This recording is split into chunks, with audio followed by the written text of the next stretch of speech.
because with the 4S, the phone got a massive leap in camera and processing. Onto the iPhone 5, and this is one of the biggest changes that Apple made to their phone lineup. You'll see why in a second. I had to be super careful to knife everything from the side, so I didn't actually do what I have done before. I just straight up stabbed the boxes, because at this point, a lot of these are pretty rare. So the first thing is earpods. The iPhone 5 was the first time these were packaged inside the smartphone, and these were a massive improvement over the standard iPhone stereo headset. You still get the same charging adapter, but the other thing that's changed, and this is pretty major, is that the 30-pin connector has been shifted to Lightning. So that has changed 30 pins to just 8 pins, and the Lightning is also now reversible. Okay, so the phone itself, and since the passing of Steve Jobs, Apple switched back to aluminium from stainless steel, and this meant they could build a phone that was slimmer and lighter. And their direction has changed now, but at this time it was all about building the slimmest phone. You also notice the screen on the iPhone 5 is quite significantly taller than the one on the 4. I really like this as well, actually. It's really nice. The iPhone 5S was the first time Apple also introduced a cut-price smartphone alongside it, the 5C, but in this video we're focusing only on the flagships. Another big thing with the 5S was that this was the first iPhone to ship with iOS 7, and visually speaking this was one of the biggest overhauls Apple had had. Much cleaner, much flatter, a little bit more colourful as well. You're still getting earpods in the box, same plastic case, and still getting a 5-watt charger and still a Lightning cable. Following on from this idea of Apple introducing its bigger internal changes in the phones that don't change much externally, this one had a massive chip upgrade. The A7 chip inside this was the first 64-bit chip on a smartphone, which meant heavy computational tasks like recording slow-motion video were handled much better. It's also actually the first phone to have Touch ID, which is a fingerprint scanner built into the home button. And if we compare the back to the iPhone 5, you'll see that the 5S is the first time Apple has introduced dual LED flash. It's meant to give a more realistic exposure to people's faces. The iPhone 6 was the first time Apple also introduced a plus-sized version of their smartphone. Presumably they saw the success Samsung was having with their Note series and had to have a part of it. I do remember really liking the size of the iPhone 6. I was a Note user at the time, and so this felt refreshingly petite in a sense. It feels a bit like an iPod Touch in the hand. And this thing is full of big changes. Its cameras, its performance, its battery, and even its design. I never actually liked the iPhone 6 design. I think compared to some of their past phones, this is not Apple at its peak. But you probably already know there was a bigger problem, which I'll come to. This phone shipped with iOS 8, which was definitely a subtler upgrade than iOS 7, things like better predictive typing and better battery usage information. So, bendgate. The iPhone 6 is made almost entirely out of aluminium, the whole chassis, and it's relatively soft compared to some of their past phones, and so if you put pressure on certain parts of the chassis, it was known to bend. Also, yeah, I mean, it's not a bad looking phone by any stretch, but I just think its rounded corners, they're not as classy as some of Apple's past ones. So if we put that next to the iPhone 5S, it is so much slimmer. iPhone 6S, and as you can probably imagine, with this phone, Apple made it very clear that they'd strengthened the chassis. They probably tested that a billion times. The phone is thicker, and compared to the 6000 series aluminium used on the last phone, this uses newer 7000 series aluminium, and it could supposedly withstand about twice as much pressure before bending. Again, standard Apple box contents here, nothing new versus the 6. I feel like the iPhone 6S was not really a high point for Apple. The battery life was criticised, and the camera seen as not quite as good as some of its competitors. That said, this was when Apple introduced 3D Touch, and a lot of people like this, the idea that your screen could respond to multiple levels of pressure. The iPhone 7 was the first time Apple introduced a jet black color option, and it sold pretty well, although Apple actually issued a warning on its website saying that if you don't put a case on it, it's prone to suffering microabrasions. Still, of course, for the sake of this video, we had to get hold of one. Now, the main reason this video took entire months to film is that your best bet of finding potentially old phones that are still sealed is through pre-owned sites like eBay, but at the same time, you also get scammed a lot. A lot of the time, people will buy phones, they'll open them, and then they'll reseal them, and with this iPhone 7 it looks like that's what's happened. Anyways, inside the box, starting with the 7, the AirPods are now packaged differently and come with a Lightning connector. So the body of this phone, it does look a lot like glass. It's actually not glass. The phone is still made of aluminium as before, but yeah, I mean, it's definitely the more premium feeling version. So the Plus version of the iPhone 7 is also the first time Apple introduced a dual camera system, but the standard smaller phone just has a single. But almost definitely the most controversial part of the iPhone 7 was that this was when Apple removed the headphone jack. And to compensate, they did include a headphone jack adapter in the box, but it felt early and it felt a bit surprising to a lot of people. Now, I really like the iPhone 8. This is back to glass on the front and the back of the phone, but this time Apple introduced wireless charging. I've never actually seen the black one in person, so this will be interesting. It's a seriously dense phone, but it feels good. We're still getting Apple stickers in the box as well, although these have changed over the generations.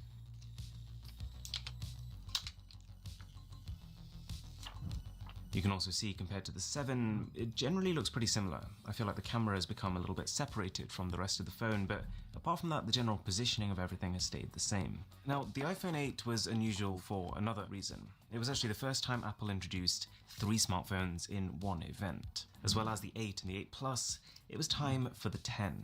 And this really felt like a pro phone. This felt like Apple throwing all its best technologies that it had been working on behind the scenes all at you at once. And the moment when they announced this was kind of amazing. They were at the launch event, they'd announced the iPhone 8 and the 8 Plus, and they did that classic move, one more thing, and it was the 10. It's still pretty much the same packaging, but they have just changed the layout internally. The most obvious change here was no home button. Apple had designed a gesture-based control system, and people basically had to relearn how to use iPhone. We've got a completely new 3D facial scanner on the front of the phone, and the iPhone 10 was the first time Apple used an OLED display in one of their phones. Traditional ones just used LCDs. It was also the most expensive iPhone ever, starting at $1,000. 2018, or last year to us, the iPhone XS, and to some people this was a more forgettable upgrade. It wasn't considered gigantic, but there were 2 primary things here. In a year when Android phones were coming out with pretty much bezel-less displays and pop-up cameras, this did feel like a bit of a conservative upgrade, but under the hood it was every bit as capable. Also, the XS is the first time Apple stopped providing the headphone jack adapter. I guess they're assuming that if you're buying a XS, then you're probably already on an iPhone 7 or later. The first thing is the A12 Bionic chip, a chip so powerful that even over a year after it came out, even now, it still outperforms a lot of top-tier Android phones. And the second thing is that this is the first time in quite a few years that Apple's camera sensor size actually increased, and they combine this with better software too. And that leaves us with the iPhone 11 Pro. And ever since the iPhone 7, where they introduced a separate Plus variant that had a dual camera versus the single, it feels like Apple's been leaning towards this notion of having a Pro phone and a standard phone. But the 11 is finally where Apple attaches those labels. To be completely honest, I wasn't that excited about the iPhone 11. I'd seen all the leaks, I'd seen all the renders for like 6 months prior, and it didn't really do it for me. But having used it, having seen it, having tested it, and compared it to other phones, it's pretty remarkable. In terms of both the battery and the camera, it is unarguably one of the best phones to date. They've reshuffled the internals of the box a little bit, but the most notable improvement here is the charger. Apple finally gives you a fast charger in the box. We've also got the same smart folding pins that we've seen on the Apple Watch charger. We've still got these same earpods, but the cable underneath has been changed too. Instead of the standard USB-A to Lightning, this is USB-C to Lightning. Alright, all phones unboxed, let's get into some testing. Now, as you can probably imagine, the process of setting up 14 iPhones was a very interesting one. I don't even think my room was ready for what was about to happen, so I spent about 3 hours rearranging and setting this up. I don't think I've seen this many cables in my room ever. Anyway, just before we get to the comparisons, here's the thing with Invisible Shield. They've just come out with the Glass Elite line of screen protectors, and they're probably the most advanced you've ever seen. You've got the standard Glass Elite, which has extreme shatter and scratch resistance. It's got reinforced edges and a new technology called ClearPrint, which disperses the oil that ends up on your screen to the point where it becomes invisible. I've applied this to our iPhone 10. The anti-glare version builds on this further by adding in a matte layer that keeps direct light from reflecting on your screen, so we'll drop this on the iPhone XS. There's also a privacy version, which prevents anyone around you seeing what's on your screen, and probably my favorite, the Glass Elite Vision Guard Plus, which has all the benefits of Glass Elite, but with built-in antimicrobial properties that kill a whole load of nasty surface bacteria, plus a layer that filters out high-energy blue light to protect from digital eye strain. Also, the application process is watertight. I tested this 8 times on 8 phones, and I didn't get a single air bubble. So, it is time to test, and you can probably imagine yourself, the process of setting up 14 iPhones from all these different generations was an interesting one. I feel like I encountered every possible error on the way: not activating phones, phones not syncing with iTunes, phones not booting, phones' batteries dying, everything. It is pretty cool though that the iPhone that I had is running iOS 1.0. That's kind of rare, and it means a whole lot of things you would expect on a phone are just not here, including the App Store, but I was quite surprised to see that the OS still ran smoothly.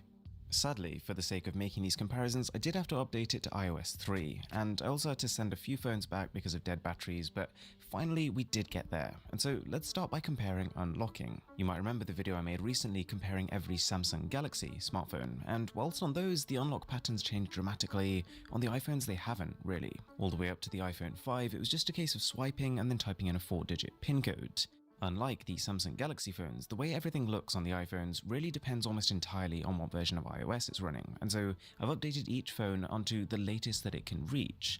And so you'll notice on the 5S, which now runs iOS 12, Apple starts defaulting to 6-digit pins as opposed to 4 digits previously, and the point of that is to overcome something called brute forcing, which is where someone basically tries as many combinations as they can until they eventually guess it. The iPhone 6S from 2015 and onwards, those phones all have the option for iOS 13, the latest software. That's kind of amazing.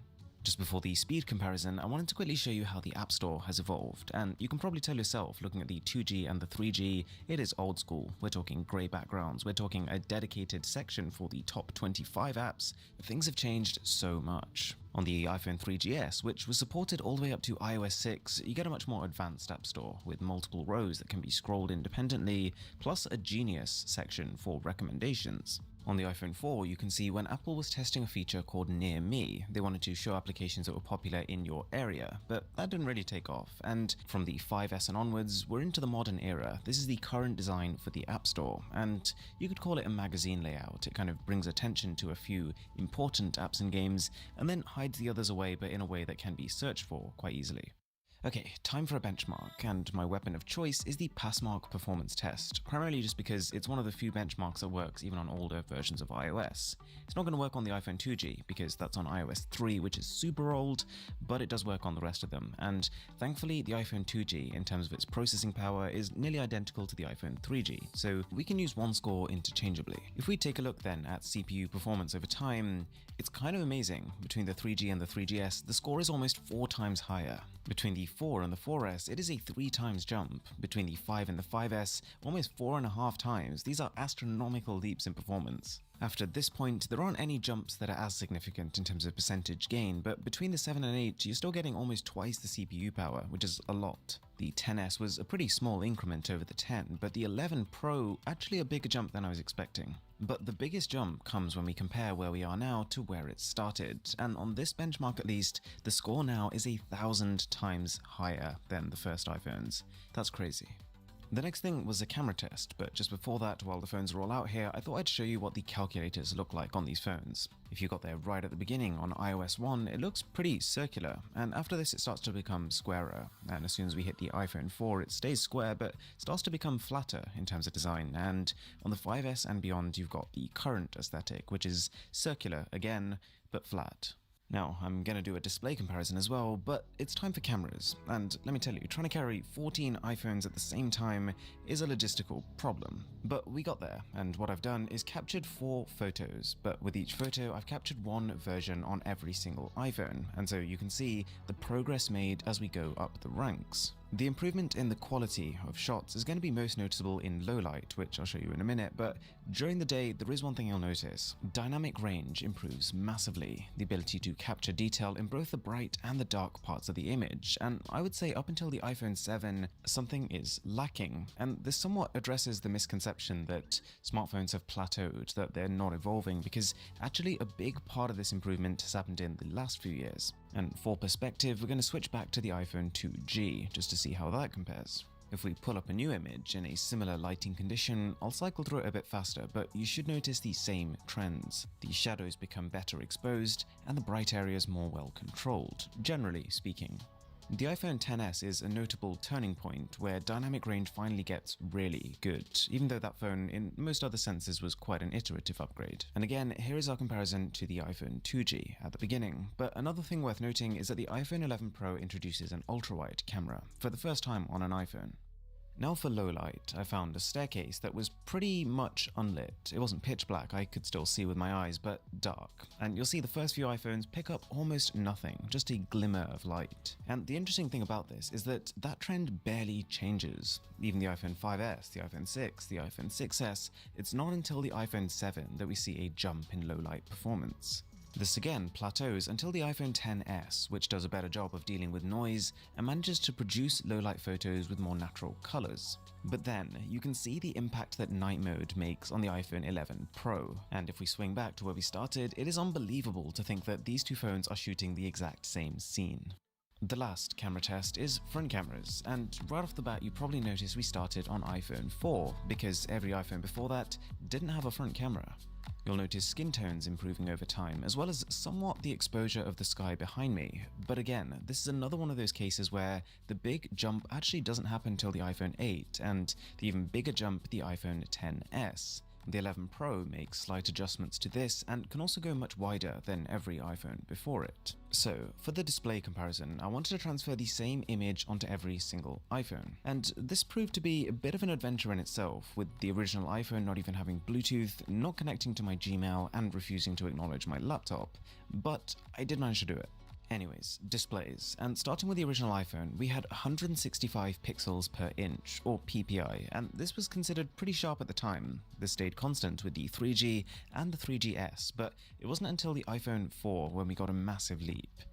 This device was when Apple introduced the term Retina display. They still use it today, and it refers to the idea that the resolution is so high that the human eye can't even discern individual pixels. This stayed constant for the iPhone 4S, and funnily enough, for the iPhone 5 and beyond, the resolution density actually fell a tiny bit. Probably more noticeable though is the fact that these phones were the first time Apple used the standard 16:9 aspect ratio. The iPhone 6 saw a massive improvement in both display size and display quality, but Apple was still stuck using LCD panels compared to many of its competitors that used OLED, but that said, these were still some of the best displays on the market. And on that note, the iPhone 7 that came afterwards had a record contrast ratio for an LCD display.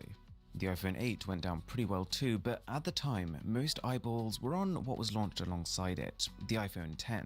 They announced this at the same event, and it was the first iPhone to use an OLED display, and OLED is slimmer and lighter than traditional LCD, plus it can produce better colors, and is what allowed this nearly bezel-less form factor to be possible, and the pixel density also jumped massively here to 458. And over the next two generations, this display was refined. Better brightness, better contrast. The iPhone 11 Pro is something like 20% brighter at peak brightness than past versions. That's quite a lot. Again, huge thanks to Invisible Shield. And let me tell you, most times you'll see a sponsor, it's because a company has reached out to a YouTuber, but this was a case of me going to them because I actually do use Invisible Shield products on almost every phone I use, and I can stand by them. So links for that are going to be in the description. Anyways, this video has been a really long time in the works. If you enjoyed it, a sub would be massively appreciated, and with that being said, do let me know which line of smartphones you want to see next in the Ultimate Comparison series. If you haven't seen the Galaxy lineup, do check that out, I'll link that from here. And with that being said, my name is Aaron, this is Mr. Who's the Boss, and I will catch you in the next one.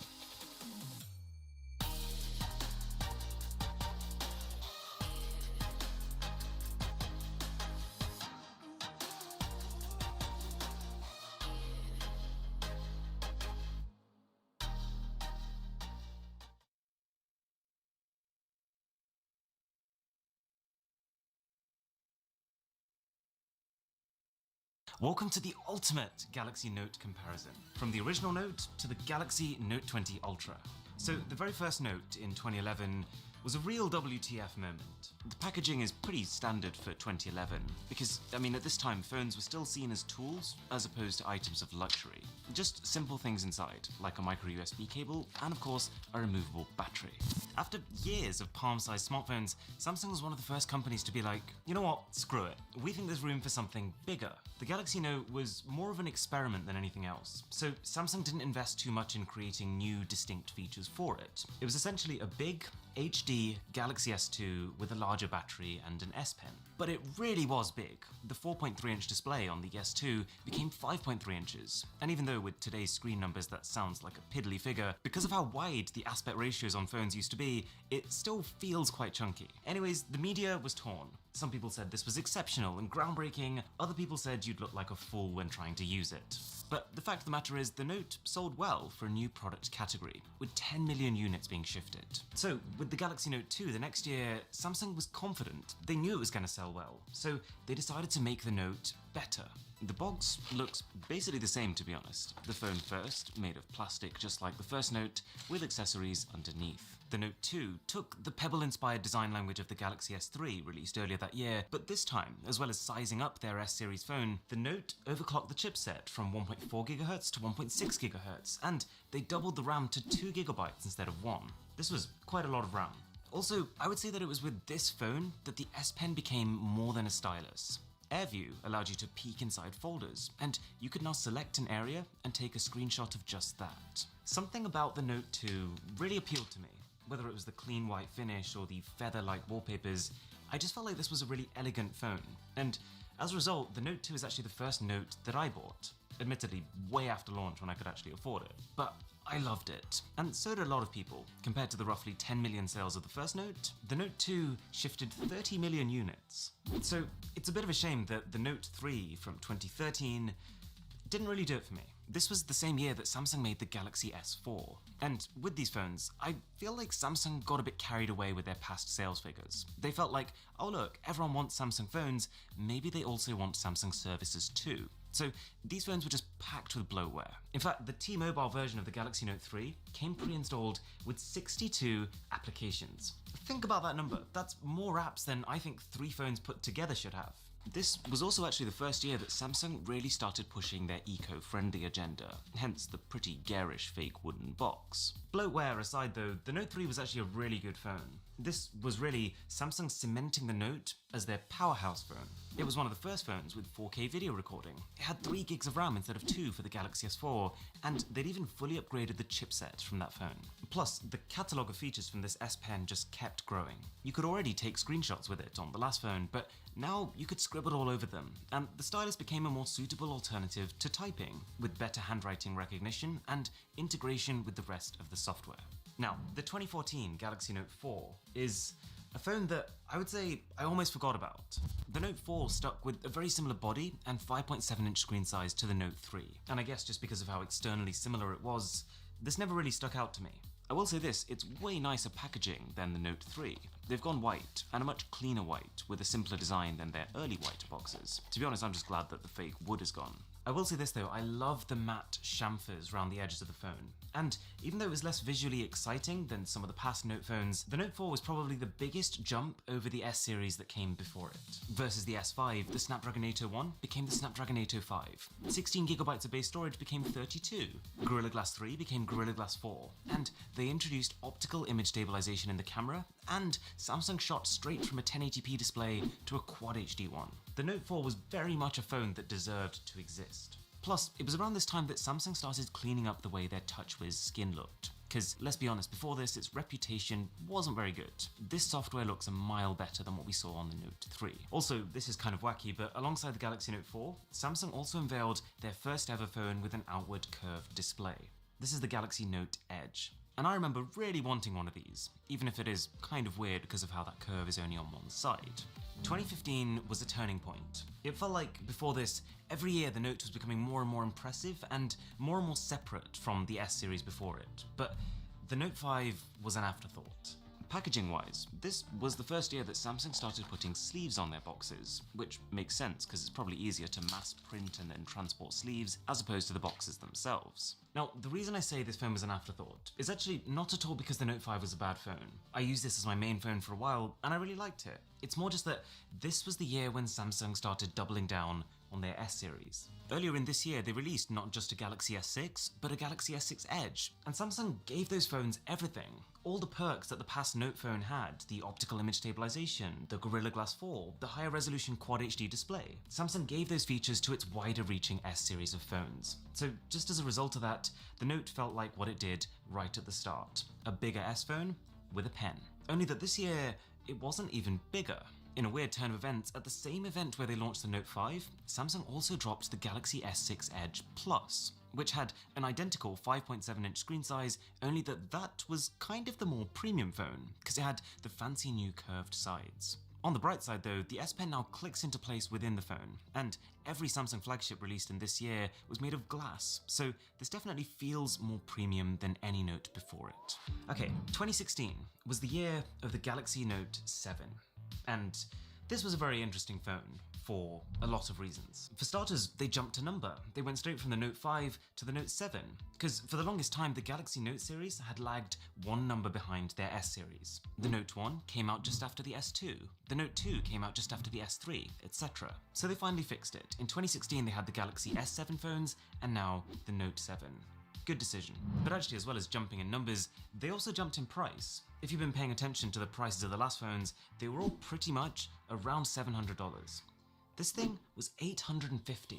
Now, in order to charge more for their phones, they had to position them as luxury items, hence the complete packaging redesign to this all-new black theme, which they've actually stuck with since. They also started giving their earphones in a box, because I guess that makes it feel more special. We still kinda had the same issue as last year, in that now that we had an S7 and a bigger S7 Edge, this Note was still struggling to find its place. It didn't feel as differentiated as the Note lineup once was. But as a phone, as a prospect, as something a customer would consider buying, this also felt like the best bits of Samsung coming together at once. It took the Edge displays of the Galaxy S7 Edge and integrated them by default. They brought back microSD cards, which were ditched the year before, and doubled the base storage of the S7 to 64 gigs. It's also the first Note that's IP certified against water and dust, which is actually quite tricky to do with these phones because they have that removable pen. Oh, and also, this phone was where Samsung first integrated iris scanning. That didn't age well. Oh, and of course, there was a bigger problem with the Note 7.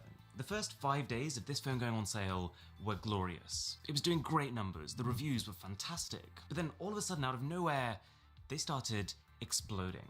First, one report, and to be honest, when I saw that a Galaxy Note 7 had exploded for the first time, I didn't really think much of it. After all, when a new phone is released, people often try to find problems with it. But then there was another, and another, and another. And within 12 days of the phone being on sale, every single unit sold, 2.5 million Galaxy Note 7s were recalled. Samsung then tried to fix them, claimed they had fixed them, sent them out again, only for them to start exploding again. The fallout from this was ridiculous. It got to the stage where even airlines had notice boards telling you not to board the plane if you had one of these phones. It was like a suicidal ad campaign for Samsung. So, given that the Note 7 was recalled, you might be wondering what this phone I have here is. Well, this is the Note Fan Edition. Samsung obviously couldn't sell the Galaxy Note 7 anymore, but they still had a factory full of parts that they'd ordered for those phones. So they basically used those parts and built a phone that is basically the Galaxy Note 7, but it's rebadged as the FE.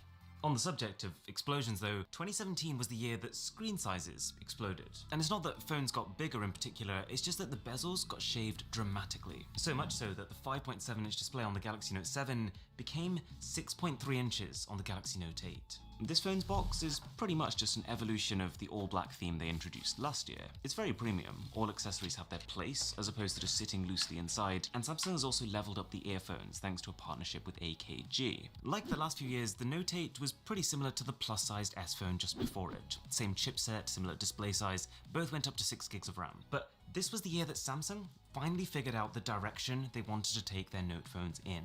The Note 8 was where Samsung cemented their design language, pebble-like curves for S, writing pad-like boxiness for the Note, and this establishment of a new identity was helped by the removal of the home button, and a new space theme for their entire Galaxy range. This definitely felt like a futuristic rebrand. Even in terms of marketing, this is the year when Samsung finally started framing their S phones as the fun ones for social media, and the Note phones as the professional phones for people who mean business. And this separation makes total sense. See, in the early days of smartphones, Samsung could just take one of their S-series phones add in a bunch of features that were missing, and be like, look guys, we've got a new phone. But as the smartphone market has matured, and as pretty much all flagship phones have become good, with no obvious missing features, Samsung has realized that this isn't a sustainable strategy. It's much harder now to add features that create a noticeable improvement. So instead, Samsung has just shifted to framing their S series and their Note series in different ways. The one thing the Note 8 did have though was 2 cameras. This was actually the first Samsung phone ever with a dual camera setup, one normal and one 2x optical zoom. But all that said, I liked, but I didn't love this phone. Those dual cameras were okay. Samsung shrunk the battery in trying to be extra careful, and so endurance wasn't great. Plus, the fingerprint scanner was way too high up. I just couldn't get used to it. Oh yeah, and it was even more expensive at $930. Following on from that phone, 2018 brought us the Galaxy Note 9, which was basically just Samsung fixing a few problems and doubling down on their newfound direction for the Note. For the packaging, pretty much the only change is that the outer sleeve has been swapped from showing the name of the phone to just showing the S Pen. The Note 9 is on top, and apart from that, it is practically identical. The Note 9 was basically a bunch of small improvements that made the phone a lot better to use, but just not hugely exciting. They brought the fingerprint scanner further down, they whacked the battery up to a very respectable 4000 mAh, they added Bluetooth to the S Pen so it could take photos remotely, and added in a dual speaker setup, bringing Samsung's audio from one of the weaker phones to one of the stronger phones. They also, I guess to try and visually differentiate it, created this two-tone finish, which I remember at the time describing it a bit like when you break the door of your car and the replacement doesn't quite match. I stand by it, but a cool touch this time was that the writing ink would now be the same colour as the pen you got with your phone. I used the Note 9 for quite a long time and I really liked it. 2019 was a big year for the Note. In fact, it was the first time ever that we had not just a Galaxy Note 10, but a Galaxy Note 10 Plus. But we'll focus on the Note 10 Plus because I would say this is the actual successor to the Galaxy Note 9. In terms of the box, Samsung's definitely operating on a if it ain't broke, don't fix it policy. It's pretty much identical to the last few years, but that's okay, it's nice. Now, I would argue 2019, as well as being a big year for the Note, was just generally probably the biggest change Samsung has ever made to its phones. Starting with the Galaxy S10 series earlier in the year, they ditched the space theme entirely and went for minimalism with their new One UI skin. Their phones gained these radiant colour-changing finishes, and they became super lightweight considering that their screens and batteries had actually gotten larger. So just naturally, when Samsung released the Note version of this redesign, it was a big improvement from last year. The bezels all but disappeared, and we now had a phone that was both slimmer and lighter. There was yet another price hike now to $1,100, but this felt more worth it. The Note 10 phones reminded me of the elegance I first noticed with the Galaxy Note 2, which I feel was somewhat lost along the way. And that leaves us with 2020, where Samsung has just dropped the Galaxy Note 20 Ultra. And again, the unboxing experience is kind of the same, and this one I was a little more disappointed with. Because yes, it is another year of the same thing, but also just the fact that this is an Ultra phone. This is the phone that Samsung's biggest fans and longest supporters are going to buy. It would have been cool to see something special. I've already done a full review of this phone, which I'll link somewhere up here, but for the sake of this comparison, the Note 20 Ultra represents two things. Number one, the biggest price hike in the history of the Note series, from $1,100 to $1,300. And if we have a look at what that does to the Note's pricing over the years, it represents an almost alarming pricing trend. But also two, 2020 has seen Samsung's biggest jump in ambition. Samsung didn't take this Ultra name lightly, like how a lot of companies just slap the word Pro on the end of their phone to make it sound cool. In almost every regard, cameras, display, dimensions, the Note 20 Ultra is an extreme phone. Alright, so now that we've got all of these notes, as well as a camera comparison, I want to take a look at how the S Pens have evolved over the years. Also, it's literally taken me a year to collect all of these phones for this video, so if you're enjoying it, a sub would be brilliant. So,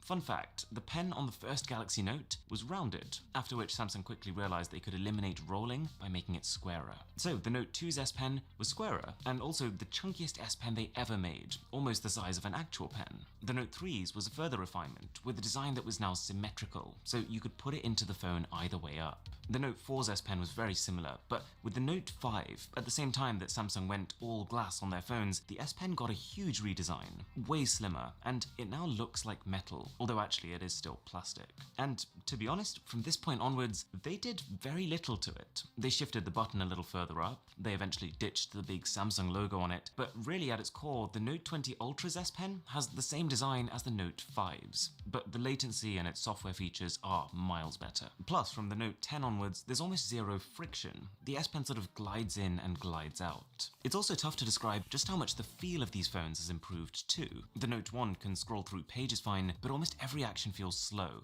and the phone just generally quite unresponsive. The Note 2 took that dual-core chip and made it a quad-core chip, so that phone is noticeably lighter. You can also see though that even though the Note 3 is more powerful than the Note 2, it just does feel a bit bogged down by the sheer amount of software Samsung's thrown on it. And also notice how between the Note 3, Note 4 and Note 5, the front of the phone has barely changed. But from the Note 4 onwards, Samsung started to understand how to make software look clean. And the first thing they did was just to get rid of the thick, obnoxious widgets. With the Note 5, they redid their design language entirely to something more minimalist. The icons retained elements from their earlier phones, but now with a paper-like flatness, which I liked, but a lot of people thought was too childish. So the Note 7 took that aesthetic and made it a little less playful and a little more stock-looking. And this phone was also when Samsung really stepped up their haptics. From the Note 7 onwards, Samsung's phones felt really premium to use. Now, the Note 8 is probably the biggest jump in design. It's when the phones got bigger, screens got much bigger, and this is when Samsung completely ditched any kind of colored bezel and made all their phones black from the front. They also introduced a space theme on this generation of phones, which they then decided was a mistake and proceeded to move away from it. The Note 9 looks almost identical, even the wallpaper is pretty much the same. But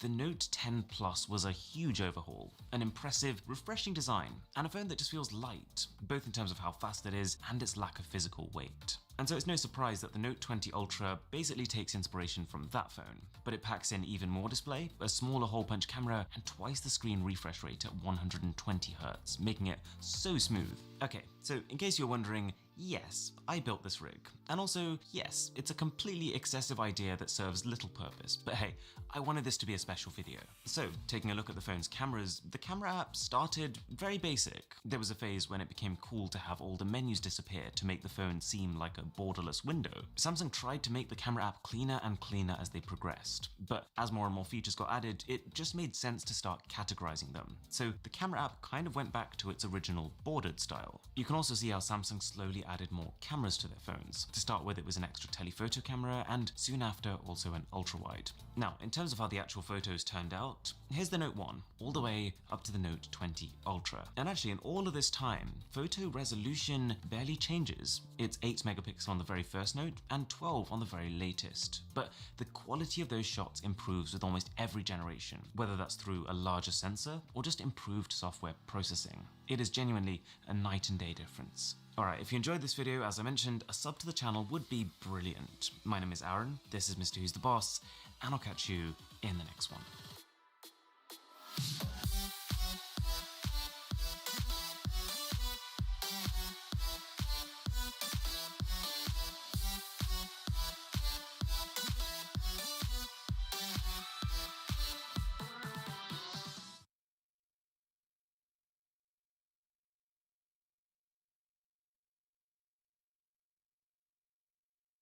Alright, 14 smartphone fails, starting off pretty bad, but ending up in some absolute disasters. So, first up is the Palm phone, which looks suspiciously like an iPhone 10.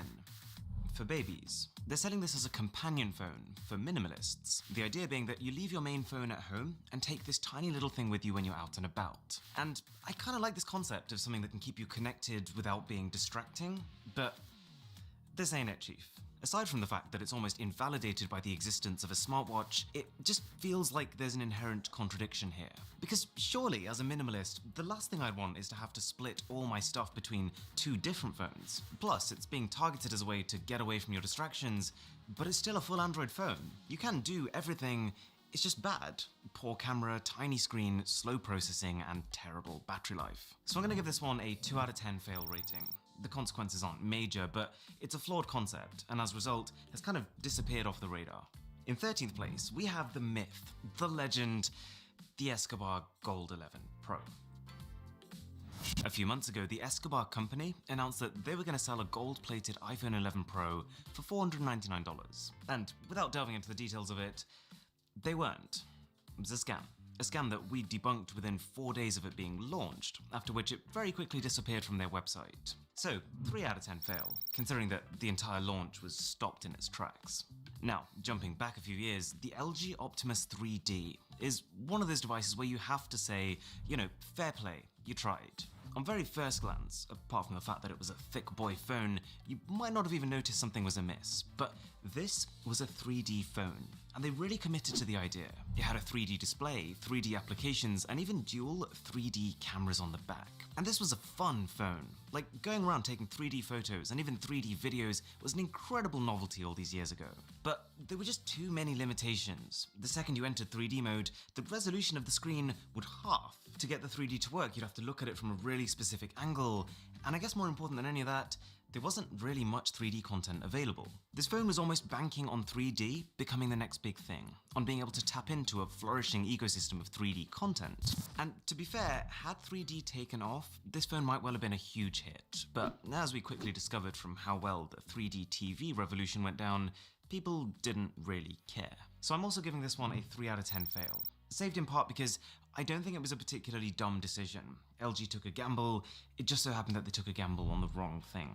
Alright, next up is not a smartphone, but it's something that Xiaomi has been doing with their smartphones that I think is a bit shady. So, in a lot of markets, like India, the competition is furious. Companies just keep releasing device after device, fighting to ever so slightly outspec each other and ever so slightly undercut each other. So with that in mind, Xiaomi decided to start baking ads into their MIUI software skin. The idea being that it gives them another source of revenue so that they can price their devices cheaper. And to be honest, I don't have a problem with ads. It's how a lot of services are run. It's even how YouTube is run. It's just the fact that Xiaomi didn't tell people about it that's bad. My friend C4E Tech, he made a full video just showing how many these devices were loaded with. And it's crazy. Literally, full screen ads came out of nowhere. There were ads baked into a lot of the core pre-installed apps, even the calendar and the phone cleaner, and every time you install a new app, sure enough, it serves an ad. And probably the worst part of the whole thing is that there was absolutely zero quality control. It's as if Xiaomi just didn't care at all. Some of these ads would try to sign you up for fake scam lottery sites, and others were just straight up vulgar. So Xiaomi faced a lot of backlash after this, with a lot of people just boycotting the brand entirely. And while they have now somewhat dialed back on this, the damage has been done. So 4 out of 10 fail for this one. And actually also, I'd be curious to know what your stance is on having ads baked into your software if it meant a cheaper phone. On the subject of Xiaomi though, late last year they revealed something which we can confidently say the world had never seen. The Mi Mix Alpha, a smartphone with a 360-degree wraparound display. And I really do commend projects like this. Stuff like this keeps things exciting, I'm all for it. It's just a shame that for this launch, the one thing that Xiaomi couldn't wrap their heads around was how to execute it. The logistics were all over the place. I got an email actually back in December 2019 asking if I wanted to go hands-on with the phone. I was so grateful for the opportunity. But that early hands-on was delayed so many times that it didn't actually happen till the end of February 2020. The phone was also meant to enter small-scale production in December, but it just kept getting pushed back indefinitely, and it's not going to come out now. It would get crushed by the Samsung Galaxy Z Fold 2. The other side to this fail comes more from the fact that this is a completely new type of phone. And when you're introducing a new product category like this, your one job is to make it clear to people why they would want it. The phone does have really cool potential uses, and I talk about them in my day in the life video, which I'll link somewhere up here, but Xiaomi failed to communicate them. They talked about how in theory you could run a whole load of apps on the back of your phone, but that's completely pointless when you can just swipe left on your home screen for the same result. They showcase this crazy looking 360-degree battery charging animation, but let's be real, having this entire display lit up while you're charging is just going to slow your charging down. It's super counterintuitive. So I'm going to give this one a 4 out of 10 fail, because naturally a fail like this, whilst it's not disastrous, it does somewhat damage Xiaomi's reputation as a company that delivers. It means that next time they announce to the world that we've got something crazy, people are less likely to get excited about it. Okay, fail number 9 comes from the lovely folks over at OnePlus. In an effort to build a new, exciting feature for their flagship 8 Pro, they integrated something called a color filter camera, and it was pretty weird. The photos from it were low resolution with strange inverted colors, but it could do one thing that was kind of amazing. It could see through stuff. You could pick up a TV remote and see the batteries and the entire circuit board inside of it. But the reaction to this feature turned sour pretty quickly when people realized that you can actually see through some items of clothing. slight privacy concern. So OnePlus very quickly nuked the feature in some regions and updated it in others so that you couldn't see through stuff. But as well as disabling the best part of it, this fix massively toned down the effects of the already fairly useless color filter camera. So I'm gonna give this one a 4 out of 10 again. I think OnePlus handled it well, but at the same time, nearly giving millions of people X-ray-like vision is quite the PR nightmare. But speaking of useless cameras, it's time to talk about the 2-megapixel macro. Because of how cool it's become to say, oh, look at our phone, we've got a quad camera setup. For the more affordable phones which can't actually fit in 4 high-end lenses, companies in 2020 have often just resorted to filling their camera setups with fairly useless cameras. Depth cameras, monochrome cameras, and the worst offender, the 2-megapixel macro. And as MKBHD said, often the photos from this macro camera are actually worse than if you just use the main camera and get as close as you can and then crop in. But the worst part of the whole thing is that the companies putting these lenses onto their phones must know that. So this is almost as bad as grabbing your phone, getting a permanent marker, and just drawing a bunch of fake lenses on the back, because they know these macro cameras are completely useless. You can get great macro cameras, but if you see one with a 2-megapixel resolution, that won't be one of them. So 5 out of 10 fail rating, because of A, how surprisingly prevalent this is, and also how anti-consumer it is. Alright, the general rule with smartphones is if you have a gimmick on top of an already really well-rounded phone, then cool, that can be a really good way to differentiate yourself. But if that gimmick comes at the cost of other crucial functions, it's probably a no-go. And this is pretty much what happened with the Samsung Galaxy Beam. Samsung made a phone with a built-in projector, and you can see why this is cool. It's kind of like how modern phones can cast their screens onto a nearby TV, but with that phone you could do it anywhere, on any surface. But the problem is that having a projector built into your phone is very much a pro feature. It's something that enthusiasts would be willing to pay more for. But no pro is going to want a phone that's had to have every other component inside of it sacrificed because of this projector. The Beam was spec'd like a phone that was already 2 to 3 years old on release, so understandably, no one bought one. 5 out of 10 fail, quite a big miscalculation from a company like Samsung. Now, speaking of Samsung, a lot of people think that Samsung were the first to make a phablet with their Galaxy Note, supposedly the first smartphone that was a huge jump in size above the rest. But I would argue that Dell beat them to it. The Dell Streak 5 was a 5-inch tablet phone, which obviously sounds ridiculous. 5 inches on a phone today seems micro, but this was 2010, when most phones were closer to 3.5 inches. And this was genuinely like the Galaxy S20 Ultra of 2010. The spec sheet was monstrous. The Dell Streak 5 was genuinely as exciting as it was surprising, and that's what makes its failure all the more of a shame. And I'd say there's 2 reasons. One, that being this big back in 2010 naturally made it a niche product. And 2, that frankly, Dell tried to be a software company, but they're not one. They built a software skin just for their Streak devices to try and take advantage of these massive displays, but honestly, it just made everything fiddly and pretty ugly. A lot of the icons were tiny little things that were hard to click, and they didn't even leave spare room to show the time when holding the phone in portrait. Also, it was running on Android 1.6 when it came out, which was 3 major Android versions behind its time. It's a bit like a brand new Android phone coming out today, running Android 8.0. Except it was worse back then because each new Android version brought massive changes. Being on version 1.6, you didn't have access to the Facebook app, you didn't have any Flash support, and just crucial things like multi-touch support weren't available. The Streak was the beginning of the end for Dell's smartphones, which is a massive shame. It would have been so cool to see what Dell could have done in today's market. So again, 5 out of 10 fail for this one. Okay, now's where things get really serious.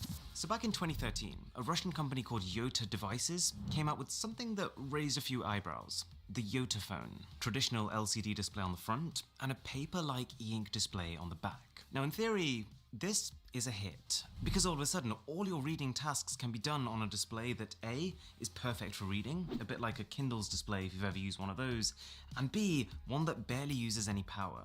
The irony, though, was that in order to fit these 2 displays, they had to massively shrink the battery capacity to just 1,800 mAh, which counters the main purpose of that second screen. But the company persisted. They came out with a Yota Phone 2 and a Yota Phone 3, which fixed a lot of these problems, but were just too expensive for something that ultimately was a niche perk. But it gets so much worse for this company, because the Yota company made an agreement with their supplier that they were going to order a large amount of units, which makes sense. If you assure your supplier that you're going to order a lot of phones, they'd be willing to give you a better cost per unit. But See, the Yota company quickly realized that they weren't going to sell as many units as they'd agreed to order, so they very quickly tried to go back on it, but ended up getting sued for 126 million US dollars. So they're now bankrupt. I'm giving this one a 6 out of 10 fail rating.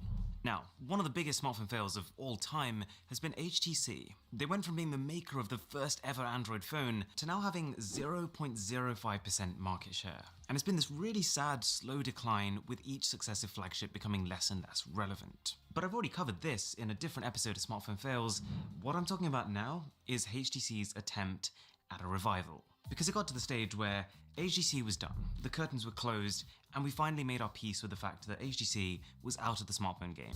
But then they posted this, a cryptic save the date, and the fans they still had went nuts. This is it, they've done it, HTC is back with a mid-range phone. They released something called the U20 5G, which is basically the spec of the OnePlus Nord, but for closer to $600 instead of $400. They've teased returns in other regions too, only to then release a bunch of hyper-underwhelming wildfire phones that look like something straight out of 2015. And that is pretty much it. Like, don't get me wrong, I would love to see HTC make a comeback, but just because of how far they've fallen behind in terms of software and scale, the ability to place mass orders for components, I don't think they've got any chance of catching up, and I think they should just steer their focus to other markets. 6 out of 10 fail for me. Okay, let's talk about Vine for a minute, a smartphone-focused social media platform where people would share these 6-second looping videos. And the reason why I started thinking about this over the last few weeks is because TikTok, which has literally flown over the last few years, is very similar in a lot of ways. And yet, TikTok was downloaded over 1 billion times in 2018. So why did Vine fail even though technically it beat TikTok to this game of super short form video? Well, to put it simply, it was outcompeted. Social media platforms are brutal. As soon as one platform does something that works for its users, you can guarantee that the others are either thinking about copying it or actually copying it. So in this case, it was the fact that Instagram, which used to be a photos only app, at this point started offering video. Video that gave people flexibility to make longer content than just 6 seconds, and video that could take advantage of Instagram's filters. Plus, Instagram just had a bigger user base. So if I'm a creator and I can choose to post something on Vine or Instagram, I'm going to pick Instagram. And on top of that, Snapchat came in with their stories, which kind of took over the functionality that Vine initially intended to have, this idea of broadcasting snippets of your life to your friends. The final nail in the coffin, though, was that there was no real way for Viners to make money. See, if Vine really wanted creators to come onto their platform, to pour their heart and soul into making the most exciting 6 seconds of people's lifetimes, they need to be compensated for that. Brands would pay Instagrammers for sponsored posts, YouTubers earned ad revenue, but because of how new and wacky the concept of a 6-second video was at the time, no company felt like paying to sponsor people who made them. So naturally those creators just moved to other platforms where they could monetize. So the way I see it, the success of TikTok is at least in part because they learnt from the failures of Vine. Vine was like a half-baked idea that TikTok has now executed properly. But in the process of Vine, lots of people lost their careers, lots of people lost a lot of money. So I'm giving it a 6 out of 10. Okay, let's talk about Motorola. This one almost needs no introduction. Motorola was iconic. Motorola made the first transmission from the moon. Motorola was so ahead of the game that they pretty much became synonymous with the word communication. And it really was looking like nobody could stop them. In 2004, they dropped one of the best-selling mobile phones of all time, the Razr V3. And just to try and quantify how successful this was a feature phone, not a smartphone. It sold for $450, the current equivalent of just over $600, and it sold 130 million units. That's as much as the iPhone 11, the iPhone 11 Pro, the iPhone 11 Pro Max, the iPhone XS, the iPhone XS Max, all put together. It was arguably the first device that made phones not just useful, but fashionable. See, in 2004, every phone looked like something designed by a geek. Practical, plasticky, clunky, kind of high-tech looking. But the Razr was different. It was this beautiful aluminium and glass designer piece in an era where there were very few caveats to making your phone slim. You look at this and you look at other phones around at the time, you can see why this was cool. So how was this giant toppled? iPhone. Simple as that. The iPhone changed what people thought was cool. And so literally within 2 years of its release, Motorola's market share had halved. And within 2 more years, it was just an eighth of what it once was. They've done a lot since then. They've been bought by Google, they were then sold to Lenovo, they came out with a foldable phone, but they've not since even come close to the titanic success that they once had. So I'm giving this one an 8 out of 10 failure. Motorola really has been an example of hero to zero. But they have started making phones again now, and they seem pretty good, so who knows, maybe they will rise up the ranks again. Okay, by the way, just before fail number 1, do remember that if your favourite fail isn't in this episode, I do have another 3 videos in this series, so I'll leave them linked up here. And also, if you're enjoying this video, a sub to the channel would be fantastic. In first place then, is the Huawei US ban. And this is one of those things that started off as a mess, but it slowly got worse and worse and worse. Over the last decade, Huawei has very quickly become this powerhouse company. They churned products out at an unbelievable pace, and